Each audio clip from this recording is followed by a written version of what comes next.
নোয়াখালী সরকারি কলেজে শিক্ষকদেরকে হেনস্থা ও সেই কলেজে ভাঙচুর পর্যন্ত করা হয়। এটা আমাদের শিক্ষা ব্যবস্থাপনার জন্য একটা চিন্তার বিষয়। এই ঘটনাটার পিছনের কারণ হচ্ছে যে রূপপুর পাওয়ার প্ল্যান্ট। আমি যতটুকু শুনেছি ওই ঘটনাস্থলে যারা ছিল তাদের মুখে থেকে, রূপপুর পাওয়ার প্ল্যান্ট নিয়ে প্রথম কথা হয় শিক্ষক এবং কি ছাত্রদলের নেতাদের মধ্যে, এমনিতে কথা হয়। কথার মধ্যে কথা যখন আসে তখন রূপপুর পাওয়ার প্ল্যান্টের ইস্যুটা চলে আসার পর ছাত্ররা দাবি করে যে রূপপুর পাওয়ার প্ল্যান্টের ফুল ক্রেডিট হচ্ছে প্রধানমন্ত্রী তারেক রহমানের।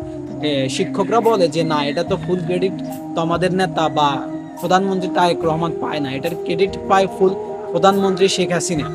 উনি থাকতে এটার কাজ ধরা হয়েছে এবং কি ওনার হাত ধরেই এই রূপপুর পাওয়ার প্ল্যান্ট এত দূর পর্যন্ত আসছে। উদ্বোধন শুধু তারেক রহমান সাহেব করছে। তো এই কথাটা ছাত্র দলের নেতারা মেনে নিতে পারতেছিল না। তখন যাই বাদে বিপত্তি, এই কথাটা নিয়ে মনে করেন যে শিক্ষকদের মধ্যে এবং কি ছাত্র দলের নেতাদের মধ্যে একটা ক্লাশ সৃষ্টি হয়। তখন কথার ভিতরে ওদের কথা কাটাকাটি হওয়ার এক পর্যায়ে হাতাহাতি পর্যন্ত হয় এবং কি সেই শিক্ষার্থীরা স্যারদেরকে হুমকি পর্যন্ত দেয় পৃথিবী থেকে সরিয়ে দেওয়ার 24 ঘন্টার মধ্যে, এবং কি হাতাহাতি হয়, সেই কলেজে ভাঙচুর পর্যন্ত করা হয়। এটা আসলে কতটুকু যৌক্তিক শিক্ষা প্রতিষ্ঠানে এ ধরনের ঘটনা ঘটাটা?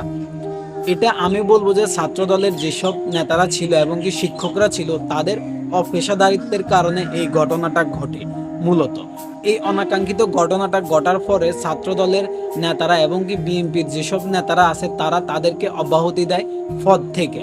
পরে আবার সেই ছাত্র দলের নেতারা একটা ফেস ব্রিফিং করে তারা বলার চেষ্টা করে যে আওয়ামী লীগের দোসর যারা তারা শিক্ষা প্রতিষ্ঠানে বড় বড় পোস্টে বসে আসে, তারা বসে বসে সরকারের বিরুদ্ধে কথা বলে।